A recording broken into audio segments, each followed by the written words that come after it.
Espace TV, le 22h.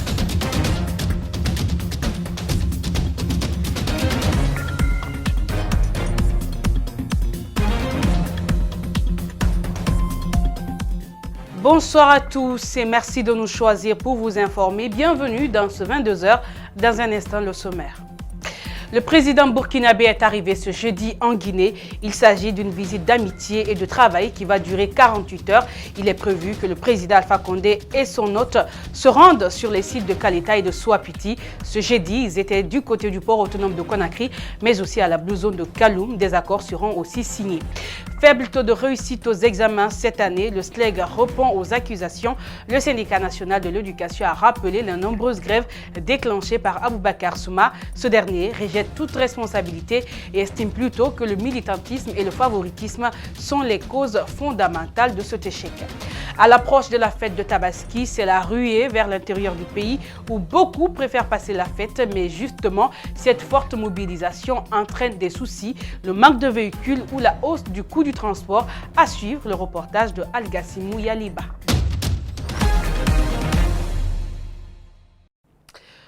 Vous faites bien de nous choisir pour vous informer. Mais d'abord, cette information. L'épave de l'hélicoptère de l'armée de l'air guinéenne qui s'est abîmée mardi au large de Conakry a été remontée à la surface et sécurisée. Une information tombée dans l'après-midi de ce jeudi.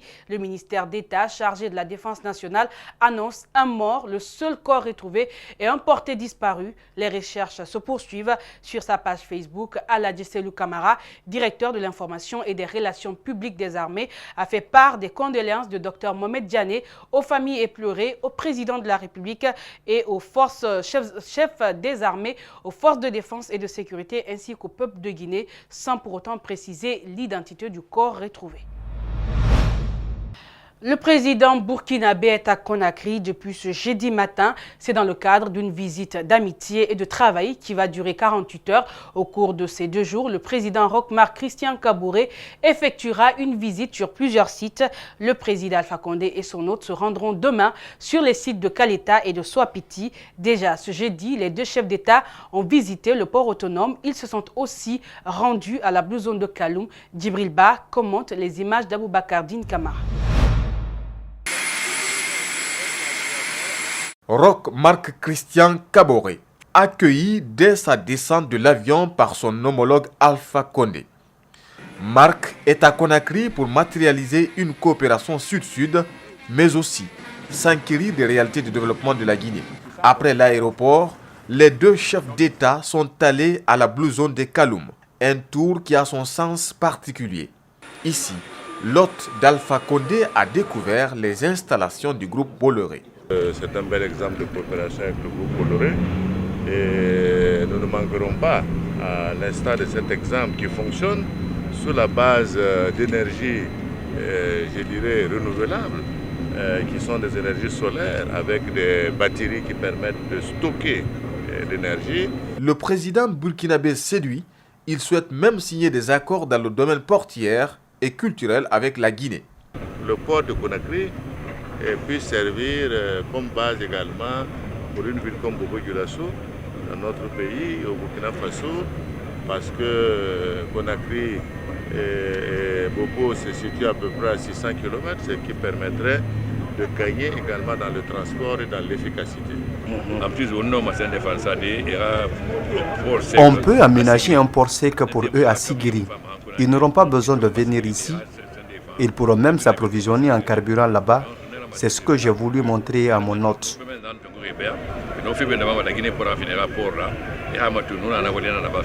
Le barrage de Kaleta et le site de Souapiti constitueront la dernière étape de la visite de Roch-Marc Christian Kaboré. Participation de la Guinée à la CAN 2019. Où en est-on avec l'audit financier instruit par le Premier ministre? Le conseiller en charge du contrôle et de l'éthique à la primature a fait une déclaration ce jeudi. Il s'agit du résultat d'un rapport d'étape qui a été remis au Premier ministre le vendredi 2 août dernier. Selon la mission, le gouvernement guinéen a dégagé plus de 96 milliards de francs guinéens. L'audit a consisté à auditer les dépenses effectuées par le ministère des Sports lors de cette compétition. Suivez le conseiller chargé du contrôle et de l'éthique à la primature au micro de Mohamed Valek Touré et d'Ibrahim Souri Kamara.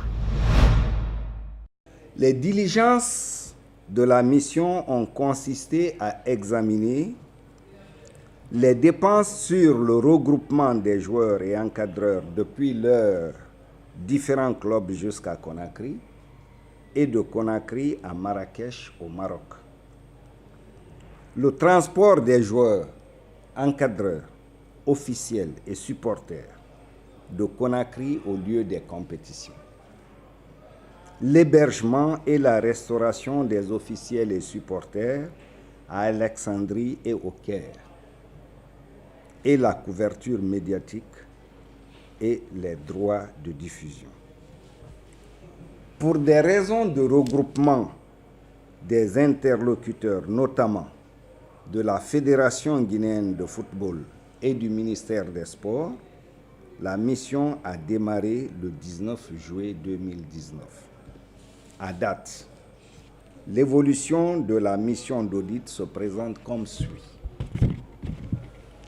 Un rapport d'étape a été présenté à Monsieur le Premier ministre le vendredi 2 août 2019. Un reversement de 1 567 350 $ américains, soit 14 954 107, a été fait au profit du Trésor public par le ministère des Sports. Après avoir pris connaissance du rapport d'étape, Monsieur le Premier ministre a donné des instructions fermes et précises pour que certaines rubriques soient mieux renseignées et développées. Au lendemain de la proclamation des résultats du baccalauréat unique session 2019, les réactions se sont multipliées. Le syndicat national de l'éducation, évoquant les raisons du taux d'échec élevé, a pointé la grève déclenchée par le syndicat d'Aboubacar Souma. Le secrétaire général du syndicat libre des enseignants et chercheurs de Guinée n'a pas tardé à réagir à son tour. Aboubacar Souma rejette toute responsabilité et estime plutôt que le militantisme et le favoritisme sont les causes fondamentales de cet échec. Reportage Antoinette Dédé Onivogui, Amara Alexis. Il est le principal accusé du faible taux d'admission des élèves lors des examens nationaux. Aboubacar Souma, secrétaire général exécutif du SLEG, rejette toutes les accusations portées à son encontre. C'est certains zélés, je le dis comme ça, n'est-ce pas, des militants qui nous accusent de cela.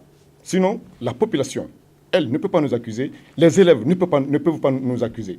Parce que tout ce que notre souhait, c'est de leur donner la bonne formation. C'est pour cela que nous avons demandé que ceux qui ont la charge de les former soient motivés. Le militantisme a prévalu dans tout le processus du déroulement des examens.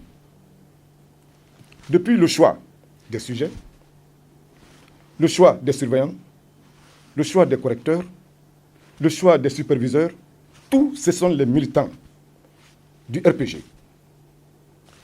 Les enseignants compétents sont mis de côté, remplacés par les militants du RPG. Donc aujourd'hui, nous assistons à une politisation à outrance du système éducatif guinéen. Le syndicaliste pense plutôt que la mise en place d'une bonne politique éducative a manqué aux autorités guinéennes. Les autorités guinéennes n'accordent aucune importance à la formation des enfants guinéens. Cela, aujourd'hui, s'est concrétisé, n'est-ce pas, à travers les résultats des différents examens. Donc, c'est pour vous dire que le gouvernement n'a pas mis en place une politique de formation, n'est-ce pas, qui soit capable de produire des enfants compétitifs sur le terrain. Donc, ce qui fait qu'aujourd'hui, au niveau des écoles, des établissements, vous voyez qu'il y a dans d'autres, il n'y a même pas d'admis. Donc c'est le résultat de la mauvaise politique de formation, n'est-ce pas, engagée par le gouvernement guinéen.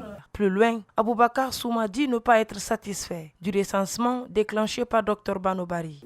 La commission de recensement qui nous a présenté un résultat qui ne reflète pas exactement à nos yeux, n'est-ce pas, la réalité.